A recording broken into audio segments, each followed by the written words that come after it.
ನಮಸ್ಕಾರ ವೀಕ್ಷಕರೇ, welcome back to my channel. ಇವತ್ತಿನ ವಿಡಿಯೋದಲ್ಲಿ ನಾನು ನಿಮ್ಮ ಹತ್ರ ಯಾವ ವಿಷಯದ ಬಗ್ಗೆ ಅಕಾರ್ಡಿಂಗ್ ಟು ಸೈಕಾಲಜಿ ಮಾತಾಡ್ತಾ ಹೋಗ್ತೀನಿ ಅಂದ್ರೆ, ನಾವಿನ್ನ ಹೇಗೆ ನಮ್ಮ ಪರ್ಸ್ನಾಲಿಟಿನ ಸ್ಟ್ರಾಂಗ್ ಅಂಡ್ ಪಾಸಿಟಿವ್ ಮಾಡ್ಕೊಳ್ಳುವಂಥದ್ದು, ಯಾವ ಕ್ವಾಲಿಟೀಸ್ನ ನಾವು ನಮ್ಮ ಲೈಫ್ನಲ್ಲಿ ಅಳವಡಿಸ್ಕೊಂಡ್ರೆ ನಮ್ಮ ಲೈಫ್ ಸುಲಭವಾಗತ್ತೆ ಬೇರೆಯವ್ರ ಜೊತೆ ಬೆರೆಯುವಾಗ. ಹಾಗೂ ಬೇರೆಯವರು ನಮ್ಮ ಹತ್ರ ಲೈಕ್ ಮಾತಾಡಕ್ ಇಷ್ಟಪಡ್ತಾರೆ, ನಮ್ ಜೊತೆ ಇರಕ್ ಇಷ್ಟಪಡ್ತಾರೆ, ಹಾಗೂ ನಮ್ಮ ಸುತ್ತಮುತ್ತ ಒಳ್ಳೆಯ ರಿಲೇಶನ್ಶಿಪ್ಸ್ ಬೆಳೆಯುತ್ತೆ. ಇದನ್ನ ಹೇಗೆ ನಾವು ನಮ್ಮ ಲೈಫ್ ನಲ್ಲಿ ತರುವುದು ಅನ್ನುವ ಒಂದು ಟಾಪಿಕ್ ಬಗ್ಗೆ ಮಾತಾಡ್ತಾ ಹೋಗ್ತೇನೆ. ಅದಕ್ಕೆ ಮುಂಚೆ ಚಾನೆಲ್ ನ ಸಬ್ಸ್ಕ್ರೈಬ್ ಮಾಡಲಿಲ್ಲ ಅಂದ್ರೆ ದಯವಿಟ್ಟು ಸಬ್ಸ್ಕ್ರೈಬ್ ಮಾಡಿ. ಹಾಗೂ ನಿಮ್ಗೆ ಏನಾದ್ರು individual counselling, tarot reading session ಬೇಕಿದೆ ಅಂದ್ರೆ ಡಿಸ್ಕ್ರಿಪ್ಷನ್ ಅಲ್ಲಿ ಕೊಟ್ಟಿರುವ ನಂಬರ್ಗೆ ಕಾಲ್ ಮಾಡಿ ಅಪಾಯಿಂಟ್ಮೆಂಟ್ ನ ಪಡಿಬೇಕಾಗತ್ತೆ. ಒಂದು ಫೋನ್ ಮುಖಾಂತರನಾದ್ರೂ ತಗೋಬಹುದು, ಅಥವಾ ನೀವು ಆಫೀಸ್ಗಾದ್ರೂ ಬಂದು ಪಡಿಬಹುದು. ನಿಮ್ಗೆ ಯಾವ್ದು ಅನುಕೂಲ ಅನ್ಸುತ್ತೆ ನೀವು ಮಾಡಬಹುದು. ಸೊ ಯಾವ ಕ್ವಾಲಿಟೀಸ್ ಇರ್ಬೇಕಾಗತ್ತೆ ಒಬ್ರಲ್ಲಿ ಒಂದು ಪಾಸಿಟಿವ್ ಎನರ್ಜಿನ ಸ್ಪ್ರೆಡ್ ಮಾಡೋದಕ್ಕೆ, ಜನ ನಮ್ಮನ್ನ ಇಷ್ಟ ಪಡ್ಬೇಕು ಅನ್ನೋದಕ್ಕೋಸ್ಕರ ಮಾಡೋದಕ್ಕಿಂತ ನಮ್ಮ ಪರ್ಸನಾಲಿಟಿನ ಇನ್ನ ಎನ್ಹ್ಯಾನ್ಸ್ ಮಾಡ್ಕೊಳ್ಳೋದಕ್ಕೆ ಯಾವ ರೀತಿಯಾದ ಬಿಹೇವಿಯರ್ನ ನಮ್ಮ ಲೈಫ್ ನಲ್ಲಿ ರೆಗ್ಯುಲರ್ ಆಗಿ ತರಬೇಕಾಗತ್ತೆ ಅಂತ ಎಕ್ಸ್ಪ್ಲೇನ್ ಮಾಡ್ತಾ ಹೋಗ್ತೇನೆ. ಪಾಯಿಂಟ್ ನಂಬರ್ 1 ಏನಾಗುತ್ತೆ ಅಂದ್ರೆ, ನಾವು ಬೇರೆಯವ್ರ ಲೈಫ್ ಬಗ್ಗೆ ಎಷ್ಟು ಇಂಟ್ರೆಸ್ಟೆಡ್ ಆಗಿದ್ದೀವಿ ಅನ್ನೋದು ಮ್ಯಾಟರ್ ಆಗುತ್ತೆ. ಈಗ ನಾವ್ ಯಾರನ್ನಾದ್ರೂ ಮೀಟ್ ಮಾಡ್ತೀವಿ ಅಂದ್ರೆ ಏನಾಗುತ್ತೆ ಅಂದ್ರೆ, ನಮ್ಮ ಲೈಫ್ ಬಗ್ಗೆ, ನಮ್ಮ ಲೈಫ್ ನಲ್ಲಿ ಏನ್ ನಡೀತಾ ಇದೆ ಅನ್ನೋದ್ರ ಬಗ್ಗೆ ಹೇಳ್ಕೊಳ್ಳೋದ್ರಲ್ಲಿ ಎಕ್ಸೈಟೆಡ್ ಆಗ್ಬಿಟ್ಟಿರ್ತೀವಿ.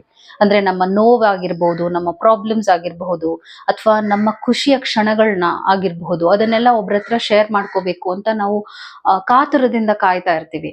ಆದ್ರೆ ಈ ಒಂದು ಪ್ರಶ್ನೆನ ನೀವು ಮಾಡ್ಕೊಳ್ಳೇಬೇಕಾಗುತ್ತೆ. ನೀವೆಷ್ಟು ಇಂಟ್ರೆಸ್ಟೆಡ್ ಆಗಿದ್ದೀರಾ ಆ ವ್ಯಕ್ತಿ ಹತ್ರ ಮಾತಾಡೋದಕ್ಕೆ, ಅವರ ಲೈಫ್ ಬಗ್ಗೆ ತಿಳ್ಕೊಳ್ಳುವುದಕ್ಕೆ. ಸೊ ನೀವ್ ಯಾರನ್ನಾದ್ರೂ ಒಬ್ರನ್ನ ಮೀಟ್ ಮಾಡ್ತಾ ಇದ್ದೀರಾ, ಅವ್ರನ್ನ ನೀವು ತುಂಬಾ ವರ್ಷ ಆದಾಗ ಮೀಟ್ ಮಾಡ್ತಾ ಇದ್ದೀರೋ, ಅಥವಾ ಅವ್ರನ್ನ ನೀವು ಈಗೀಗ ಮೀಟ್ ಮಾಡ್ತಾ ಇದ್ದೀರೋ, ಅಥವಾ ಏನೇ ಆಗಿರ್ಲಿ, ಅವರ ಲೈಫ್ ಬಗ್ಗೆ ನೀವು ಇಂಟ್ರೆಸ್ಟ್ ತೋರಿಸುವುದು ರೂಲ್ ನಂಬರ್ 1 ಆಗತ್ತೆ. ಈಗ ಒಬ್ರು ನಿಮ್ ಮನೆಗ್ ಬರ್ತಾರೆ ಅಂದ್ರೆ, ನಿಮ್ದೇ ಕತೆಗಳನ್ನ ಹೊಡ್ಕೊಂಡು ಕೂತಿದ್ರೆ ಅವ್ರಿಗೆ ಅನ್ಸುತ್ತೆ ನಾವ್ ಏನಕ್ಕಾದ್ರೂ ಇವ್ರ ಮನೆಗ್ ಬಂದ್ವಪ್ಪ ಅಂತ. ಸೊ ಅವ್ರ ಲೈಫ್ ನಲ್ಲಿ ಏನ್ ನಡೀತಾ ಇದೆ, ಅವ್ರ ಲೈಫ್ ನಲ್ಲಿ ಯಾವ ಒಳ್ಳೆ ವಿಷಯಗಳು ನಡೀತಾ ಇದೆ, ಬೇಸಿಕ್ಲಿ ನೀವು ಜಾಸ್ತಿ ತಿಳ್ಕೊಳ್ಬೇಕಾಗಿರುವಂತದ್ದು ಒಳ್ಳೆ ವಿಷಯಗಳು ಏನ್ ನಡೀತಾ ಇದೆ. ಏನಾದ್ರೂ ಅವರು ಚಿಕ್ಕದನ್ನೇ ಹಿಂಗಾಯ್ತು ಅಂತ ಏನೋ ಹೇಳಿದ್ರು ಕೂಡ ಅದಕ್ಕೆ ನೀವು ಖುಷಿಯನ್ನ ಎಕ್ಸ್ಪ್ರೆಸ್ ಮಾಡುವಂಥದ್ದು. ಓ ಹೀಗಾಯ್ತಾ, ವಂಡರ್ಫುಲ್. ಸೊ ನಿಮ್ಮ ಮಾತಿನಲ್ಲಿ ಒಂದು ರೀತಿಯಾದ ಅನುಭವನ ಅವರಿಗೆ ಕ್ರಿಯೇಟ್ ಮಾಡ್ಬೇಕಾಗತ್ತೆ. ಏನಾಗತ್ತೆ ಅಂದ್ರೆ, ಅದು ನೀವು ಅವರ ಆನಂದವನ್ನ ಅಥವಾ ನೀವು ಅವರ ದುಃಖವನ್ನ ಅಷ್ಟೇ ಫೀಲ್ ಮಾಡ್ತಾ ಇದ್ದೀರಾ ಅನ್ನುವಂಥದ್ದು. ಸೊ ಅದ್ ಹೇಗೆ ಇನ್ಕ್ರೀಸ್ ಆಗತ್ತೆ, ಅವರ ಲೈಫ್ ಬಗ್ಗೆ ನೀವ್ ಯಾವಾಗ ಇಂಟ್ರೆಸ್ಟೆಡ್ ಅಂಡ್ ಕ್ಯೂರಿಯಸ್ ಆಗ್ತೀರಾ, ಅವ್ರ ಲೈಫ್ ನಲ್ಲಿ ಯಾವ ವಿಷಯಗಳು ನಿಮ್ಗೆ ಖುಷಿ ಕೊಡ್ತಾ ಇದೆ, ಯಾವ ವಿಷಯಗಳು ನಿಮ್ಗೂ ಬೇಜಾರ್ ಮಾಡ್ತಾ ಇದೆ. So you are with them. ನೀವ್ ಯಾವಾಗ ಈ ತರದೊಂದು ಎಕ್ಸ್ಪೀರಿಯನ್ಸ್ ನ ವ್ಯಕ್ತಿಗೆ ಕೊಡ್ತೀರಾ, ಅವ್ರು ನಿಮ್ನ ಮತ್ತೆ ಮತ್ತೆ ಮೀಟ್ ಮಾಡ್ಬೇಕು, ಮತ್ತೆ ಮತ್ತೆ ಭೇಟಿ ಆಗ್ಬೇಕು ಅನ್ನುವಂತ ಒಂದು ಎನರ್ಜಿ ಕೊಡುತ್ತೆ. ನಾನು ಇತ್ತೀಚೆಗೆ ಒಬ್ರು ಮನೆಗೆ ಹೋಗಿದ್ದೆ. ಅವರು ನಮ್ ಲೈಫ್ ಬಗ್ಗೆ ಏನು ತಿಳ್ಕೊಳಕ್ ಇಂಟ್ರೆಸ್ಟೇ ತೋರಿಸ್ತಿರ್ಲಿಲ್ಲ. ಅವ್ರದೇ ಏನೋ ಹೇಳ್ಕೊಂಡಿದ್ರು, ಅವ್ರದ್ದು ಒಂದು ಗಂಟೆ ಪ್ರಾಬ್ಲಮ್ಸ್ ನ ಹೇಳ್ಕೊಳ್ತಾ ಇದ್ರು. ಸೊ ಏನಾಯ್ತಲ್ಲಿ, ಇಂಬ್ಯಾಲೆನ್ಸ್ ಆಯ್ತು. ಅವ್ರು ನನ್ನ ಲೈಫ್ ನಲ್ಲಿ ಅಥವಾ ನನ್ ಇನ್ನೊಬ್ರ ಜೊತೆ ಇದ್ರು, ಅವ್ರ ಬಗ್ಗೆನೂ ಏನು ಕೇಳ್ತಾ ಇರ್ಲಿಲ್ಲ. ಸೊ ಅವಾಗ ಡ್ರೈನ್ಡ್ ಔಟ್ ಆಗ್ಬಿಡ್ತೀವಿ ನಾವು. ಒಂಥರ ಸಕ್ಟ್ ಫೀಲ್ ಬಂದ್ಬಿಡತ್ತೆ. ಅಂದ್ರೆ ತಲೆನೋವು ಬರುತ್ತೆ. ಒಬ್ಬೊಬ್ರಿಗೆ ಅದು ಅನುಭವ ಆಗುತ್ತೆ. ಒಬ್ರು ಮನೆಗೆ ಹೋದಾಗ ಒಬ್ರ ಜೊತೆ ಮಾತಾಡುವಾಗ ತುಂಬಾ ತಲೆನೋವು ಬರ್ತಾ ಇದೆ ಅಂದ್ರೆ, ಬೇಸಿಕ್ಲಿ ನೀವ್ ಅವ್ರ ಮಾತನ್ನ ಕೇಳಿ ಅವ್ರು ನಿಮ್ ಬಗ್ಗೆ ಏನೋ ತಿಳ್ಕೊಳ್ದೆ, ಅಥವಾ ನೀವೇನೋ ಅವ್ರ ಜೊತೆ ಶೇರ್ ಮಾಡ್ಬೇಕು ಅಂತ ಇದ್ರು ಕೂಡ ಅವ್ರ ಅದನ್ನ ಅರ್ಥನೇ ಮಾಡ್ಕೊಳ್ದೆ ಅವ್ರದೇ ಹೇಳ್ಕೊಂಡು ಹೋದಾಗ ಏನಾಗುತ್ತೆ ಅಂದ್ರೆ, you feel kind of empty. ಸೊ ಈ ತರ ಅನುಭವ ಆದಾಗ ಏನಾಗುತ್ತೆ ಅಂದ್ರೆ, ನಿಮ್ಗೆ ಅವ್ರನ್ನ ಮತ್ತೆ ಮೀಟ್ ಮಾಡ್ಬೇಕು ಅನ್ಸೋದಿಲ್ಲ. ಸೊ ಇದನ್ನ ದಯವಿಟ್ಟು ಅರ್ಥ ಮಾಡ್ಕೊಳ್ಳಿ. There should be a kind of energy where ನೀವು ಕ್ಯೂರಿಯಾಸಿಟಿ ಬೆಳೆಸ್ತಿದ್ದೀರಾ, ಹಾಗೆ ಅವರು ಆ ಕ್ಯೂರಿಯಾಸಿಟಿನ ನಿಮ್ ಲೈಫ್ ನಲ್ಲಿ ತರ್ತಾ ಇದ್ದಾರೆ ಅನ್ನೋದು ಮ್ಯಾಟರ್ ಆಗುತ್ತೆ. ಸೊ ಎರಡನೇ ವಿಚಾರ ಏನಾಗುತ್ತೆ ಅಂದ್ರೆ, ಓವರ್ಫ್ಲೋಯಿಂಗ್ ಇನ್ಫಾರ್ಮೇಶನ್ ಯಾರಿಗೂ ಬೇಕಾಗಿಲ್ಲ ಅಂಟಿಲ್ ಅಂಡ್ ಅನ್ಲೆಸ್ ಅವ್ರು ಅದನ್ನ ಕೇಳ್ತಾ ಇದ್ದಾರೆ, ಆ ಡೀಟೇಲ್ಸ್ ಅವ್ರಿಗೆ ಬೇಕಿದೆ ಅಂದ್ರೆ. ಸೊ ಇವಾಗ ನೀವೇನೋ ಒಂದು ಹೇಳ್ಕೊಳ್ತೀರಾ, ಒಬ್ಬೊಬ್ರು ಒಂದು ಪ್ರಾಬ್ಲಮ್ನ 1 ಗಂಟೆ ಹೇಳ್ಕೊಂಡು ಹೋಗ್ತಾರೆ. ಸೊ ನಾನು ಇಲ್ಲಿ ಏನ್ ಎಕ್ಸ್ಪ್ಲೇನ್ ಮಾಡ್ತಾ ಇದ್ದೀನಿ ಅಂದ್ರೆ, how to be a better communicator ಅಂತಾನು ಹೇಳ್ತಾ ಇದ್ದೀನಿ. ಬಿಕಾಸ್ ಮಾತಿನಲ್ಲೇ ನಾವು ಎಷ್ಟೋ ವಿಷಯಗಳನ್ನ ಲೈಫ್ ನಲ್ಲಿ ಸರಿ ಮಾಡ್ಕೋಬಹುದು.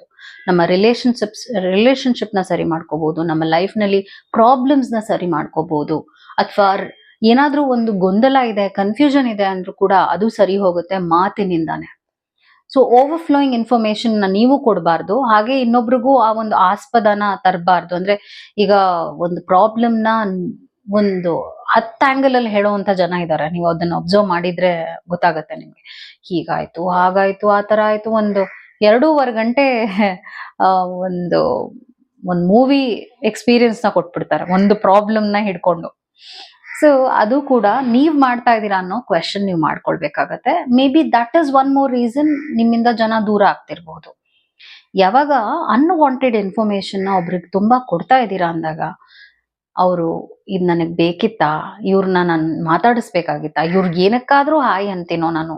ಈಗ ನಾವು ಎಷ್ಟೋ ಸಲ ಕೆಲಸ ಮಾಡಿರ್ತೀವಿ, ಒಬ್ರ ಜೊತೆ ಮಾತಾಡುವಾಗ ಅವ್ರ ಜೊತೆ ಎಂಜಾಯ್ ಮಾಡ್ತಿರ್ತೀವಿ ಅವ್ರ ಮಾತುಕತೆನ. ಆದ್ರೆ ಒಬ್ರನ್ನ ನೋಡಿದ ತಕ್ಷಣ ಅಯ್ಯೋ ಇವ್ರು ಏನಕ್ಕಾದ್ರೂ ನಮಗ್ ಸಿಕ್ಕಿದ್ರು, ತಪ್ಪಿಸ್ಕೊಂಡ್ಬಿಟ್ರೆ ಸಾಕು ಅನ್ಸುತ್ತೆ, ಅಥವಾ ಅವ್ರಿಗೆ ಜಸ್ಟ್ ಹಾಯ್ ಹೇಳ್ಬಿಟ್ಟು ಆ ಜಾಗದಿಂದ ಹೋಗಕ್ಕೆ ಟ್ರೈ ಮಾಡ್ತಿರ್ತೀರಾ. So that is the reason, because ಅವ್ರ ಮಾತು ನಿಮ್ಗೆ ತಲೆನೋವು ಕೊಡ್ತಿರ್ಬೋದು. ಅವರು overflowing kind of information, unwanted information ನಿಮ್ಗೆ ಕೊಡ್ತಾ ಇರ್ಬೋದು.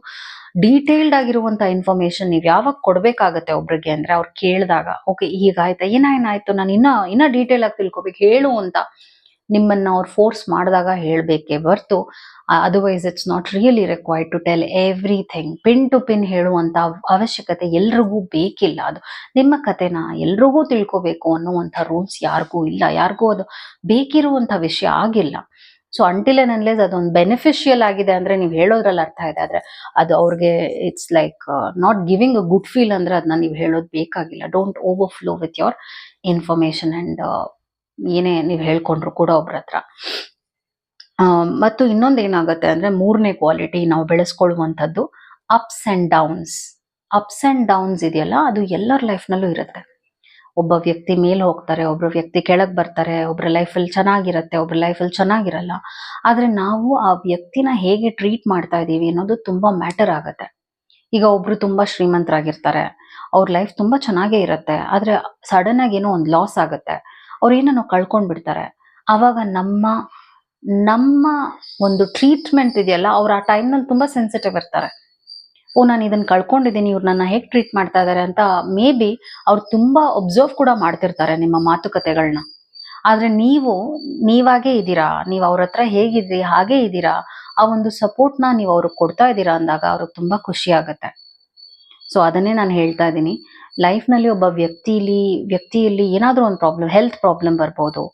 ನಿಮ್ಮ ಫ್ರೆಂಡ್ಗೆ ಏನಾದ್ರೂ ಹೆಲ್ತ್ ಪ್ರಾಬ್ಲಮ್ ಬಂದಿದ್ಯಾ, ನಿಮ್ಮ ಮನೆಯವ್ರಿಗೆ ಏನಾದ್ರೂ ಹೆಲ್ತ್ ಪ್ರಾಬ್ಲಮ್ ಬಂದಿದ್ಯಾ, ನೀವು ಹೇಗೆ ಒಂದು ಸಪೋರ್ಟ್ ಸಿಸ್ಟಮ್ ಆಗಿದ್ದೀರಾ, ನೀವು ಹೇಗೆ ಅವ್ರ ಜೊತೆ ಮಾತಾಡ್ತಿದ್ದೀರಾ, ನೀವು ಹೇಗೆ ಒಂದು ಇಮೋಷನಲ್ ಸಪೋರ್ಟ್ನ ಕೊಡ್ತಾ ಇದ್ದೀರಾ, ನೀವು ನಾನು ಇದೀನಿ ಅನ್ನುವಂಥ ಅನುಭವನ ಕೊಡ್ತಾ ಇದ್ದೀರಾ. ಈ ಒಂದು ನಾನು ಏನೇ ಎಕ್ಸ್ಪ್ಲೇನ್ ಮಾಡ್ತಾ ಇದ್ರು, ನೀವು ಯಾವ ರಿಲೇಶನ್ಶಿಪ್ಗೆ ಅಪ್ಲೈ ಮಾಡಿದ್ರು ಕೂಡ 100% ವರ್ಕ್ ಆಗುತ್ತೆ. ಸೊ ಬೇಸಿಕ್ಲಿ ಅವ್ರ ಖುಷಿಯಲ್ಲೂ ನೀವಿರಬೇಕು, ಅವ್ರ ದುಃಖದಲ್ಲೂ ಇರಬೇಕು, ಅವರ ನೋವು ನಲಿವು ಎಲ್ಲ ವಿಷಯದ ಅಂದ್ರೆ ನೀವು ಆ ಒಂದು ರಿಲೇಶನ್ಶಿಪ್ನ ಸ್ಟ್ರಾಂಗ್ ಮಾಡಬೇಕು ಅನ್ನುವಂಥ ಒಂದು ಎಫರ್ಟ್ಸ್ನ ಹಾಕ್ತಾ ಇದ್ದೀರಾ ಅಂದ್ರೆ ಇದನ್ನೆಲ್ಲ ನೀವು ಪರಿಗಣಿಸ್ಬೇಕಾಗತ್ತೆ. ಅಯ್ಯೋ ಇವ್ರಿಗೆ ಇವಾಗ ದುಡ್ಡಿಲ್ಲ, ನಾನೇನಕ್ಕೆ ಅವ್ರ ಜೊತೆ ಮಾತಾಡಬೇಕು. So that shows your attitude. ನಿಮ್ಮ ಒಂದು ಆಟಿಟ್ಯೂಡ್ನ ಜನ ನೋಡ್ತಾ ಇರ್ತಾರೆ, ಅರ್ಥ ಮಾಡ್ಕೊಳ್ತಾ ಇರ್ತಾರೆ. ಸೊ ಈ ತರ ನೀವು ಒಬ್ಬರನ್ನ ಆಪರ್ಚುನಿಸ್ಟ್ ಆಗಿ ಯೂಸ್ ಮಾಡ್ಕೊಳ್ತಾ ಇದ್ದೀರಾ ಅಂದ್ರೆ ಖಂಡಿತವಾಗ್ಲೂ ಒಂದು ದಿನ ಬರುತ್ತೆ, ಅವಾಗ ನೀವು ಒಂಟಿಯಾಗಿ ಎದ್ಬಿಡ್ತೀರಾ, ಜನನೇ ಇರಲ್ಲ ನಿಮ್ಮ ಸುತ್ತ, ಯಾವುದಕ್ಕೂ ಇರೋದಿಲ್ಲ, ಏನಕ್ಕೂ ಇರೋದಿಲ್ಲ. ಸೊ ಆ ತರ ನೀವು ಇರಬಾರ್ದು. ಬೇರೆಯವ್ರು ಹೇಗಿದಾರೋ ಏನೋ ಅದು ನಿಮ್ಗೆ ಮ್ಯಾಟರ್ ಆಗ್ಬಾರ್ದು. ಆದ್ರೆ ನೀವು ಒಬ್ಬರ ಪ್ರಾಬ್ಲಮ್ಸ್ ಬಂದಾಗ, ಅಥವಾ ನೀವು ಅವರ ಖುಷಿನ ಎಂಜಾಯ್ ಮಾಡ್ತಾ ಇದ್ದೀರಾ, ಅಥವಾ ಜೆಲೆಸಿನ ತೋರಿಸ್ತಿದ್ದೀರಾ, ಇದೆಲ್ಲ you have to work on. ಒಂದೊಂದ್ಸಲ ಮನುಷ್ಯ ಅಂದಾಗ ಆ ಒಂದು ಜೆಲಸಿ ಬಂದ್ಬಿಡುತ್ತೆ, ಅಸೂಯೆ ಬರುತ್ತೆ, ಅಯ್ಯೋ ನನ್ನ ಲೈಫಲ್ಲಿ ಇದಿಲ್ವಲ್ಲ ಅಂತ. ಆದ್ರೆ ಹಾಗೆ ಯೋಚನೆ ಮಾಡಿದ್ರು ಕೂಡ ಅದು ನೀವು ಹಾಗೆ ಇಟ್ಕೋಬಾರ್ದು. You should be happy. ಒಬ್ರು ಬೆಳೀತಾ ಇದಾರೆ ಅಂದ್ರೆ ಆ ಖುಷಿನ ಅನುಭವಿಸ್ಬೇಕಾಗತ್ತೆ, ಖುಷಿ ಪಡ್ಬೇಕಾಗತ್ತೆ. ನೆಕ್ಸ್ಟ್ ವಿಚಾರ ಏನಾಗುತ್ತೆ ಅಂದ್ರೆ loving your life. Loving your life is such a beautiful thing. ಆದ್ರೆ ನಾವು ಅದನ್ನ ಮಾಡೋದು ಬಿಟ್ಟೇ ಬಿಡ್ತೀವಿ. ಲವಿಂಗ್ ಯೋರ್ ಲೈಫ್ ಅಂದ್ರೆ ಏನು? ಲವಿಂಗ್ ಯೋರ್ ಲೈಫ್ ಅಂದ್ರೆ ನಿಮ್ಮ ಲೈಫ್ನ ನೀವು ಎಷ್ಟು ಪ್ರೀತಿಸ್ತಾ ಇದ್ದೀರಾ, ನಿಮ್ಮ ಲೈಫ್ನ ನೀವು ಹೇಗೆ ನೋಡ್ಕೊಳ್ತಾ ಇದ್ದೀರಾ. ಎಕ್ಸಾಂಪಲ್ ಕೊಡ್ತೀನಿ ಏನೇನಿರುತ್ತೆ ಅದರಲ್ಲಿ ಅಂತ. ನೀವು ಯಾವ ರೀತಿಯಾದ ಹ್ಯಾಬಿಟ್ಸ್ಗೆ ಒಳಗಾಗಿದ್ದೀರಾ? ಒಳ್ಳೆ ಹ್ಯಾಬಿಟ್ಸ್ ಇದೆಯಾ? ಸಿಗರೇಟ್ ಸೇರ್ತಾ ಇಲ್ಲ, ಜಿಮ್ಗೆ ಹೋಗ್ತಾ ಇದ್ದೀರಾ, ವರ್ಕೌಟ್ ಮಾಡ್ತಾ ಇದ್ದೀರಾ, ಯೋಗ ಮಾಡ್ತಾ ಇದ್ದೀರಾ, ಮೆಡಿಟೇಷನ್ ಮಾಡ್ತಾ ಇದ್ದೀರಾ, ಆಹಾರ ಆಹಾರ ಪದ್ಧತಿನ ಸರಿ ಮಾಡ್ಕೊಂಡಿದ್ದೀರಾ? So these are all taking care of your self. ನಿಮ್ಮನ್ನು ನೀವು ನೋಡ್ಕೊಳ್ತಾ ಇದ್ದೀರಾ, ನಿಮ್ಮನ್ನು ನೀವು ಪ್ರಯಾರಿಟಿ ಮಾಡ್ಕೊಳ್ತಾ ಇದ್ದೀರಾ. ಸೊ ಈ ಒಂದು ಪಾಯಿಂಟ್ ಅಲ್ಲಿ ಏನಾಗುತ್ತೆ ಅಂದ್ರೆ ಜನ ಕೂಡ ನಿಮ್ಮನ್ನ ಅಬ್ಸರ್ವ್ ಮಾಡ್ತಾರೆ. ನಿಮ್ಮ ನಿಮ್ಮ ನಡವಳಿಕೆಯಲ್ಲಿ ಬದಲಾವಣೆ ಬರಬಹುದು, ಅಥವಾ ನೀವೇನಾದ್ರೂ ಒಂದು ಹೊಸ ಹಾಬಿನ ಮಾಡ್ತಾ ಇದ್ದೀರಾ ಅಂದ್ರೆ ಅದೊಂದು ತೇಜಸ್ ಬರುತ್ತೆ. ಜನ ಅದನ್ನ ಕೇಳ್ತಾರೆ, ಏನ್ ಮಾಡ್ತಾ ಇದೀಯಾ, ಎಷ್ಟು ಗ್ಲೋ ಇದೆ.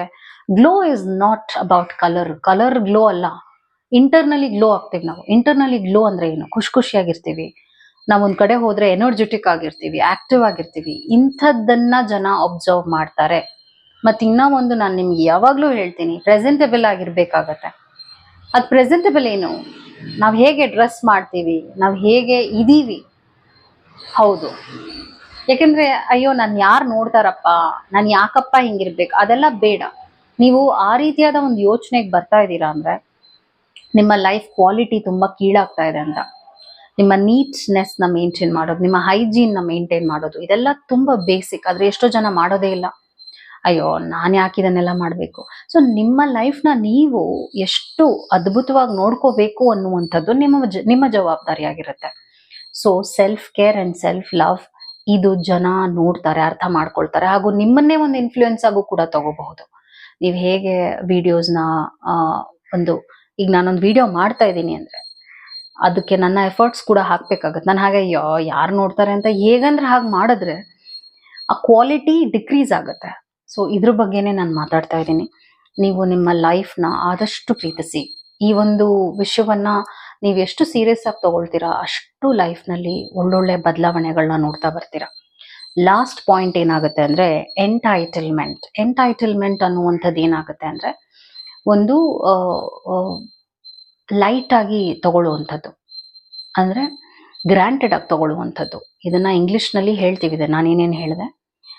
ಬೇರೆ ಅವ್ರನ್ನ ತುಂಬಾ ಸುಲಭವಾಗಿ ಇವ್ರು ಇದ್ದಾರೆ ನನ್ನ ಲೈಫಲ್ಲಿ, ಇವ್ರು ಯಾವಾಗ್ಲೂ ಇರ್ತಾರೆ, ನಾನು ಯಾಕೆ ಇಷ್ಟೆಲ್ಲ ಎಫರ್ಟ್ಸ್ ಹಾಕ್ಬೇಕು ಅನ್ನುವ ಒಂದು ಯೋಚನೆಗೆ ಬರುವಂಥದ್ದು.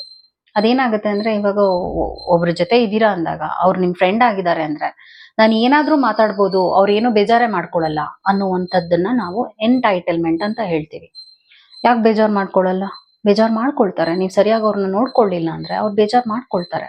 ನೀವು ಒಂದೊಂದ್ಸಲ ಏನಾಗುತ್ತೆ, ಅವ್ರ ಮನೆಗೆ ನೀವು ಅವ್ರು ನಿಮ್ಮ ಮನೆಗೆ ಬಂದಿರ್ತಾರೆ, ಅಯ್ಯೋ ನನ್ನ ಫ್ರೆಂಡ್ ತಾನೇ, ನಾನೇನ್ ಸ್ಪೆಷಲ್ ಟ್ರೀಟ್ಮೆಂಟ್ ಕೊಡೋ ಅವಶ್ಯಕತೆ ಇಲ್ಲ, ಹೆಂಗಿದ್ರು ಹಾಗೆ ನಡ್ಕೊಂಡು ಹೋಗ್ಬೋದು, ಅರ್ಥ ಮಾಡ್ಕೊಳ್ತಾರೆ ಅಂತ ನೀವು ತೀರಾ ಗ್ರಾಂಟೆಡ್ ಆಗಿ ಉದಾಸೀನವಾಗಿ ನೋಡ್ಬಿಟ್ಟಾಗ ಏನಾಗುತ್ತೆ ಅಂದ್ರೆ ಅವ್ರಿಗೆ ಮತ್ತೆ ನಿಮ್ಮ ಮನೆಗೆ ಬರ್ಬೇಕು ಅಂತ ಅನ್ಸೋದಿಲ್ಲ.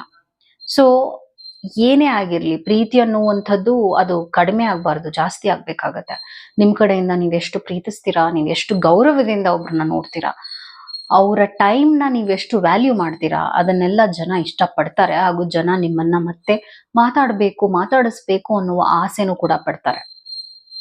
ಸೊ ಇಂಥದ್ನೆಲ್ಲ ನೀವು ಅರ್ಥ ಮಾಡ್ಕೊಂಡು ನಿಮ್ಮ ಲೈಫ್ನಲ್ಲಿ ಮುಂದೆ ಹೋಗ್ತಿದ್ದೀರಾ ಅಂದಾಗ ನಿಮ್ಮ ಲೈಫ್ ತುಂಬಾ ಚೆನ್ನಾಗಿರುತ್ತೆ. ಹಾಗೂ ಜನ ಕೂಡ ನಿಮ್ಮಲ್ಲಿ ಆ ಗುಣವನ್ನ ಅಪ್ರಿಶಿಯೇಟ್ ಮಾಡ್ತಾ ಹೋಗ್ತಾರೆ. ಇದನ್ನ ಬೇರೆಯವ್ರಿಗೋಸ್ಕರ ಮಾಡೋ ಅವಶ್ಯಕತೆ ಇಲ್ಲ, ನಿಮಗೋಸ್ಕರ ಮಾಡಿ, ನಿಮ್ಮ ಆತ್ಮದ ಒಂದು ಸಮಾಧಾನಕ್ಕೋಸ್ಕರ ಮಾಡ್ಬೇಕಾಗತ್ತೆ.